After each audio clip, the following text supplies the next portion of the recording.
நீங்க உட்கார்ந்துக்கிட்டு நேற்று மாநாட்டில் பேசுறாங்க, இந்துக்களுக்கு ஆபத்து வந்துருச்சான். சரி, தொலைஞ்சு போய் இந்துக்களுக்கு ஆபத்து வந்துருச்சு பல வருஷமா பொய் சொல்லிக்கிட்டு இருக்கேன்னா கடவுளுக்கு ஆபத்து வந்துருச்சான். இந்த இடத்தில் தான் மற்ற மாநிலத்தில் நீங்க பேசுனீங்கன்னா கொஞ்சமாவது பருப்பு வேகும். தமிழ்நாட்டில் இருக்கக்கூடிய முருக பக்தர்கள், நீங்க எல்லாரும் முருக பக்தர்கள் தான், அப்படிதானம்மா? எல்லாரும் முருக பக்தர்களாக தான் இருப்பீங்க. நீங்க எங்க தெரியுமா சுதாரிச்சிங்க? நீங்க கோவிலுக்கு போய் அப்பனே முருகா என்ன காப்பாத்துன்னு தானக்கா வேண்டுவீங்க. இவங்க வந்து எங்க பல்ட்டி அடிச்சாங்கன்னா, அப்பனே முருகா முருகனையே காப்பாத்து நான் தான் வந்தேன். உடனே நீ யாரையும் அவரை காப்பாத்துறதுக்கு? அவரை காப்பாத்திப்பாரு, நீ வேலையை பார்த்துக்கிட்டு வடநாட்டு பக்கம் கிளம்புன்னு தமிழ்நாட்டு மக்கள் தெளிவாக நின்று வென்றிருக்கிறார்கள். ஒரு கலவரம் பண்ண முடியாது. தமிழ்நாட்டுக்குள்ள வந்து கிறிஸ்தவர்கள் எதிரிகள், இஸ்லாமியர்கள் எதிரிகள் நம்மளுடைய வாய்ப்பை எல்லாம் பெற்று விட்டார்கள். நேற்று போடுறாங்க ஸ்கிரீன்ல, திராவிடத்தை அழிக்க வந்த பேர் இயக்கமா. உங்க பாட்டன் தாத்தனாலேயே முடியல, உங்களால முடிஞ்சிருமா? நீங்கள் யாரையெல்லாம் தலைவரா நினைக்கிறீங்களோ ஒருத்தரால முடியல, உங்களால முடிஞ்சிருமா? அதெல்லாம் நமக்கு பிரச்சனை கிடையாதுங்க. எதை நாம் அம்பலப்படுத்த வேண்டும் என்று சொன்னால், பிஜேபியை அம்பலப்படுத்துவதற்கு முன்னால், ஆர்எஸ்எஸ் அம்பலப்படுத்துவதற்கு முன்னால் அடிமை அதிமுகவை தெருதோறும் நாம் அம்பலப்படுத்தி ஆக வேண்டும். மேடையில் உட்கார்ந்து வெக்கமின்றி, நான் கடுமையான வார்த்தைகளை பயன்படுத்தவே மாட்டேன். எப்ப கோபம் வருதுன்னு கேட்டா, முன்னாள் அமைச்சர்கள், கட்சியின் பெயர் அண்ணா திராவிட முன்னேற்ற கழகம். பேரறிஞர் பெருந்தகை அண்ணா யார் தெரியுமா? உலக வரலாற்றில் ஒரு மாநிலத்தின் முதலமைச்சர் பேசுவதை நாடே உற்று நோக்கியதென்றால் அது பேரறிஞர் பெருந்தகை அண்ணாவினுடைய உரையை. அவர் பேச ஆரம்பிக்கிறாருன்னு சொன்னா நடுங்க வைக்கக்கூடிய பேச்சுகள் இருக்கும், சிந்திக்க வைக்கக்கூடிய பேச்சுகள் இருக்கும், பல வகையான பேச்சுகள் இருக்கு. ஆனால் ஒரு மனிதருடைய உரையில் எல்லாவற்றையும் செய்ய வைக்க முடிந்ததென்றால் அது பேரறிஞர் பெருந்தகை அண்ணாவினுடைய உரை. நீங்கள்லாம் இருமாப்போடு சொல்லிக்கலாம், அண்ணாவின் தம்பிகள் நீங்கள்னு. அப்படிப்பட்ட அண்ணா, ஏன் நான் தந்தை பெரியாரை பற்றி அவங்க பேசினதை நான் சொல்லலைன்னா, ஐயாவை அப்படி கம்பீரமா போட்டிருந்தாங்க. நாங்க நினைச்சா கூட அப்படி எடிட் பண்ண முடியாது. கைத்தடியோடு அப்படி வராது, ஸ்கிரீன்ல போடுறாங்க.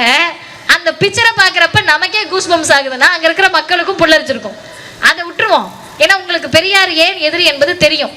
அதிமுக காரவங்களுக்கு அண்ணாவை பற்றி பேசுகிற போது, நீங்க மேடையில் இருந்தீங்களா இல்லையா? இன்னைக்கு வந்து சொல்றாங்க, எங்க நாங்க அதுக்கு கை தட்டலங்க, வேற எதுக்கோ தட்டினோங்க, டிவியில் அப்படி போட்டுட்டாங்க, என்னமோ இருக்கு. ஆனா யோசிச்சு பாருங்க அருமை தமிழின சொந்தங்களே, ஒன்றை மட்டும் நான் சொல்லுகிறேன்.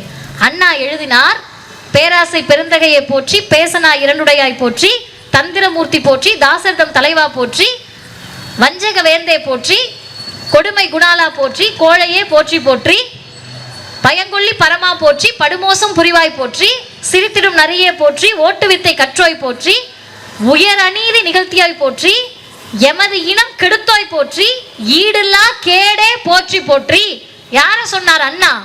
நீங்க எங்க போய் பாதம் தாங்கி மாதிரி உட்கார்ந்து இருக்கீங்களோ, அதிமுகவை அடகு வச்சுட்டு உட்கார்ந்து இருக்கிறீங்களோ, அந்த ஆரியத்தை பார்த்த அண்ணா சொன்னார், எமது இனம் அழிந்ததற்கு காரணம் இந்த ஆரியம், நாங்கள் கேடாக முடிந்ததற்கு காரணம் இந்த ஆரியம், சிரித்து சிரித்தே தமிழர்களை நாசமாக்கியது ஆரியம், எங்களை படிக்க விடாமல் செய்தது ஆரியம், பள்ளிக்கூடத்துக்குள்ள விடாதது ஆரியம், கோவிலுக்குள் விடாதது ஆரியம், பொம்பளெல்லாம் படிச்சு என்ன கிழிக்க போறேன்னு கேட்டது ஆரியம், பெண்களுக்கு சொத்துரிமை தராதது ஆரியம், எங்களை எல்லாம் கீழ்நிலை மக்களாக மாற்றியது ஆரியம் என்று பாடி ஆரிய மாயை எழுதியவர் பேரறிஞர் பெருந்தகை அண்ணா அவர்கள். அவர் பேரை கட்சியில வச்சுக்கிட்டு கூச்ச நாச்சமின்றி அமர்ந்திருக்கிறீர்கள். முருகன் மாநாட்டுக்கு எடப்பாடி பழனிசாமி வாழ்த்து சொல்லுகிறார். எங்களுக்கு இருக்கக்கூடிய ஒரே ஆதங்கம் என்பது, திராவிட முன்னேற்ற கழக தோழர்களை விட்டுவிடுங்கள். உண்மையான அண்ணா திராவிட முன்னேற்ற கழக தோழர்கள் இன்றைக்கு நீங்கள் இருக்க வேண்டிய இடம் எது தெரியுமா? 2026 நீங்க யாருக்கு தெரியுமா ஓட்டு போடணும்? திராவிட முன்னேற்ற கழகத்திற்கு தான் உண்மையான அதிமுக தொண்டர்கள் ஓட்டு போடணும். நாகப்பட்டினத்துல அந்த மாவட்டத்தில் அம்மையார் ஜெயலலிதா பெயரை மீன்வள பல்கலைக்கழகத்துக்கு வைக்கணும். யார் சொன்னா? அதிமுக பீரியட்ல சொல்றாங்க. மசோதாவை ஆளுநருக்கு அனுப்புறாங்க. இளைஞர்கள் நல்லா கேட்டுக்கங்க, மசோதாவை ஆளுநருக்கு அனுப்புனா அவர் உட்கார்ந்து சேர மேல போட்டு உட்கார்ந்துகிட்டாரு. அதுக்கு அவர் அனுமதி கொடுக்கல.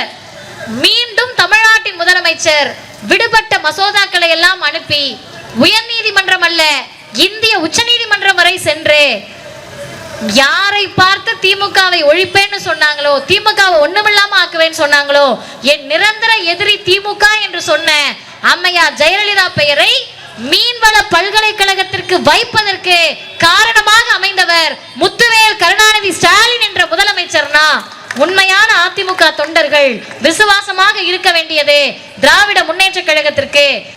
ஒரு போருக்கான அழைப்பு. என்ன போர்? 2026 சட்டமன்ற தேர்தல் என்பது ஆரிய திராவிட போர். யார் ஆரம்பிச்சு வச்சா? நம்ம ஆரம்பிச்சு வைக்கல. ஆரம்பித்து வைத்தது பிஜேபி, ஆரம்பித்து வைத்தது அடிமை அதிமுக, ஆரம்பித்து வைத்தது RSS சங்கப்பரிவார் சனாதன கூட்டம். இப்ப இதை நான் சொன்ன உடனே தம்ப்நெயில்ல போயிட்டு இந்துக்களுக்கு விரோதியான மதிவதனி திமுக மேடையில், அதெல்லாம் கதை இல்லை. இந்த ரீல் எல்லாம் வந்து நீங்க முன்னாடி ஓட்டி இருக்கணும்.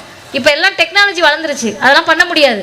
இப்ப நான் வெளிப்படையா கேட்கிறேன், எல்லாம் உட்கார்ந்துருக்கீங்க, சனாதனமும் சமத்துவமும் ஒன்னா, ஆரியமும் திராவிடமும் ஒன்னா. இதை மட்டும் சொல்லிட்டு நான் முடிச்சிடுறேன். நேற்றைக்கு ஒரு மாநாடு நடக்கிறது. அந்த மாநாட்டில் என்ன நடந்துச்சு, ஏது நடந்துச்சு, இதெல்லாம் நமக்கு தேவையே கிடையாது.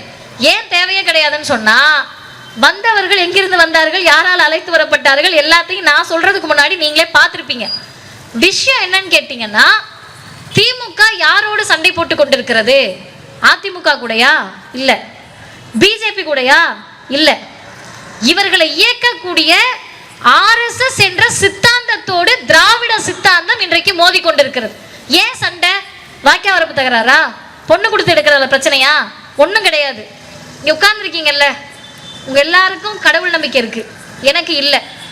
நான் நாத்திகர், பெரியாரியவாதி, திராவிடர் கழகத்திலிருந்து வந்திருக்கேன். உங்க எல்லாருக்கும் நான் சொல்லி தான் தெரியணும்ல, உங்களுக்கே தெரியும். அண்ணனுக்கு சாமி நம்பிக்கை இருக்கு, உட்கார்ந்துருக்க உங்களுக்கு இருக்கு. நான் கோவிலுக்குள்ள போக மாட்டேன், சாமி கும்பிட போறதில்லை.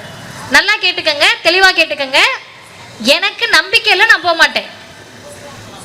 என்னோட பாட்டி, என் சித்தப்பா, என்னோட பெரியம்மா, என் பெரியப்பா, எங்க அண்ணன்மாரு, எங்க அக்காமாரு, இங்க கிள்ளிவாக்கத்தில் உட்கார்ந்துருக்கிற நீங்க சாமி நம்பிக்கையோடு கோவிலுக்கு போகணும்னு ஆசைப்படுவீங்களா மாட்டீங்களா?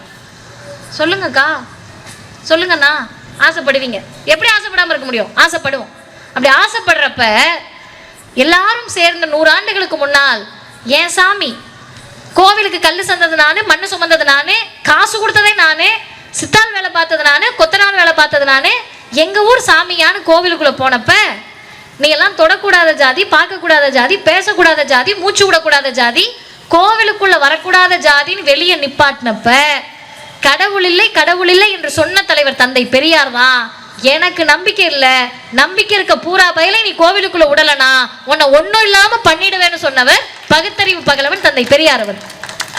அத்தனையும் தான் வாழ்ந்த காலகட்டத்தில் சாதித்த மறைந்த தந்தை பெரியாருக்கு ஒன்னே ஒண்ணுதாங்க, நெஞ்சு வலிச்சு செத்து போனாருன்றாங்க. நெஞ்சில் தைத்த முள் என்னது? எங்க எல்லா இடத்துலயும் ஜாதியை ஒழிச்சிட்டோம், கலைஞரை ஏன் கொண்டாடுகிறோம்னா, பெரியார் ஒரு மேடையில் உட்கார்ந்து இருக்கிறார். இளைஞர்களுக்கு சொல்லுகிறேன், முன்னாடி இருக்கவங்களுக்கு எல்லாம் தேவையில்லை, இளைஞர்கள் நல்லா கேட்டுக்கங்க. மாற்றம் மாற்றம்ன்ற இளைஞர்களுக்கு போய் சொல்லுங்க, உயர்ந்த பொறுப்பில் இருக்கக்கூடிய IPS IAS அதிகாரிகளுக்கு பாராட்டு விழா. அந்த பாராட்டு விழாவில் தந்தை பெரியார் நாயகர், அவர்தான் சிறப்பு அழைப்பாளர். ஐயா எல்லாத்தையும் பார்த்து முடிச்சுட்டு அந்த கூட்டத்துல பேசுறது அடுத்த நாள் விடுதலையில வருது. தமிழர்களே, தமிழின சொந்தங்களே, பெரியார் மீது வெறுப்பில் இருக்கக்கூடியவர்களை நல்லா கேட்டுக்கங்க. பெரியார் எழுதுகிறார், IAS ஆயிட்டாங்க நம்மால, IPS ஆயிட்டாங்க நம்மால, இந்த பட்டியலின சமூகத்தை சார்ந்த தாழ்த்தப்பட்ட சகோதரர்கள் IAS ஆயிட்டாங்க, IPS ஆயிட்டாங்க, எல்லாம் ஆயிட்டாங்க. இந்த சென்னை உயர்நீதிமன்றம் எத்தனை வருஷமா இதே இடத்துல இருக்கு. இந்த சென்னை உயர்நீதிமன்றத்திற்கு ஒரே ஒரு பட்டியலின வகுப்பை சார்ந்த நீதிபதியா வர முடியலையே, நம் தாழ்த்தப்பட்ட சமூகத்தை சார்ந்த சகோதரர் நீதிபதியா வர முடியலையே, அது வேதனையா இருக்காருன்னு எழுதுறாரு. எழுதுனத அன்றைக்கு முதல்வராக இருந்த கலைஞர் பாக்குறாருங்க. கலைஞர் எதை படிக்கிறாரோ இல்லையோ விடுதலையை படிச்சிருவாரு. அப்படி விடுதலையை படிக்கிற போது எத்தனை அவருக்கு முன்னாடி இருந்த முதல்வர்களும் பார்த்திருப்பாங்கல்லம்மா. இந்த செய்தியை பெரியார் சொன்னா அவர் என்ன கடந்து போயிடலாம்ல. கலைஞர் செய்த சாதனை என்ன தெரியுமா? எங்கேயோ ஒரு முன்சிப் கோர்ட்ல, மேஜிஸ்ட்ரேட் கோர்ட்ல, கீழமை நீதிமன்றத்தில் இருந்த நீதிபதியை இவ்வளவு பெரிய மாண்புமை பொருந்திய சென்னை உயர்நீதிமன்றத்தினுடைய முதல் பட்டியலின வகுப்பை சார்ந்த மாண்புமை பொருந்திய வரதராஜன் அவர்களை நீதிபதியாக்கி அழகு பார்த்தவர் முத்தமிழறிஞர் கலைஞர் அவர்கள். இன்னொன்னு உங்களுக்கு சொல்றேன், கலைஞர் அன்னைக்கு அவரை கொண்டு போய் நீதிபதியா உட்கார வச்சதுனாலதான் இந்திய உச்ச நீதிமன்றத்தினுடைய முதல் பட்டியலின வகுப்பை சார்ந்த நீதிபதியும் அவர்தான். இந்த சாதனைகளை எல்லாம் கலைஞர் செய்த போது இங்கெல்லாம் போயிட்டோம், நீதிமன்றத்துக்கு போயிட்டோம், எல்லா ஆஃபீஸ்க்கும் போறோம், எல்லாம் போறோம். ஒரே ஒரு கூட இடத்துக்குள்ள போக முடியல, கோவிலுக்குள்ள கருவறைக்குள்ள போக முடியல. ஏன் போக முடியலன்னா, முன்னாடியே பாடி கார்ட்ஸ் மாதிரி நின்று ஆரியர்கள் பார்ப்பனர்கள் நிறுத்திடுறாங்க. பெரியார் சொல்றாரு, எல்லா இடத்துக்கும் போக முடிஞ்சிச்சு, IAS IPS அதிகாரியை விட அது என்ன பெரிய இடமாயா? கத்துக்கிட்டா மந்திரம் ஓத போறாங்க, என் மக்கள் கிட்ட போய் அவங்க கடவுளை பார்க்கட்டுமே, அதெல்லாம் அனுமதிக்க முடியாதுன்னு பிரச்சனை ஆகுது. பெரியார் போராட்டத்தை அறிவிக்கிறார். கலைஞர் சொன்னார், ஐயா நடக்கிறதே உங்க ஆட்சி, நீங்க ஏன் போராட்டம் பண்றீங்கன்றாரு.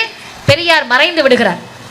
பெரியார் மறைந்த போது கலைஞர் செய்தது, ஐயாவின் நெஞ்சில் தைத்த முல்லை நான் அகற்றுகிறேன். நான் இன்னும் வெளிப்படையாக சொல்லுகிறேன், அது பெரியாரின் நெஞ்சில் தைத்த முள்ளல்ல. 100 ஆண்டு 2000 ஆண்டு காலமாக இங்கிருந்த பிற்படுத்தப்பட்ட, மிகவும் பிற்படுத்தப்பட்ட பட்டியலின பழங்குடியின வகுப்பு, பார்ப்பனர் அல்லாத மக்களுடைய நெஞ்சில் தைத்த முல்லை அகற்றி அனைத்து ஜாதியினரும் அர்ச்சகராகலாம் என்று சட்டம் நிறைவேற்றியவர் முத்தமிழறிஞர் டாக்டர் கலைஞர் அவர்கள். இப்ப இந்துக்கள் உண்மையாகவே யாருக்குங்க நன்றியோடு இருக்கணும்?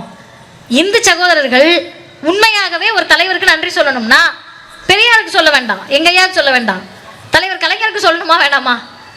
எங்க வெளியவே நிக்க விடல, கோவிலுக்குள்ளே விடல, கோவில் அர்ச்சகராக்கி ஒரு முதல்வர் அழகு பார்க்கிறாரு. உச்சநீதிமன்றம் போறாங்க, ஸ்டே வாங்குறாங்க. கலைஞர் இருந்தவரை ஒருத்தரை கூட அர்ச்சகரா உள்ள நுழைய விட மாட்டாங்க. அதற்கடுத்து அம்மையார் ஜெயலலிதா அவங்க ஆட்சி வருது, அம்மாவுக்கு அதை பத்தி கவலை கிடையாது, விட்டுட்டாங்க. ஒரு முதல்வர் வருகிறார், ஸ்டே எல்லாத்தையும் தாண்டி சத்தமே இல்லாம, சத்தம் மூச்சு விட்டோம்னா ஆரியர்கள் நடத்த விட மாட்டாங்கன்னு சத்தமின்றி புரட்சி செய்து அர்ச்சகருக்காக ஆகம விதிகளை படித்த அவர்களை அனைத்து ஜாதியினரும் அர்ச்சகர் ஆகலாம் என்று பணி நியமன ஆணையை கொடுத்து உங்களில் ஒருவரை கோவில் கருவறைக்குள் அழைத்து சென்றவர் முத்துவேல் கருணாநிதி ஸ்டாலின் என்ற முதலமைச்சர். இது மாற்றம் இல்லையா? 2026 எல்லா தடைகளையும் மீறி 200ஐயும் தமிழ்நாட்டில் திராவிட முன்னேற்ற கழகம் தான் வெற்றி பெறும் என்று சொல்லி முடிக்கிறேன். வாய்ப்புக்கு நன்றி, வணக்கம்.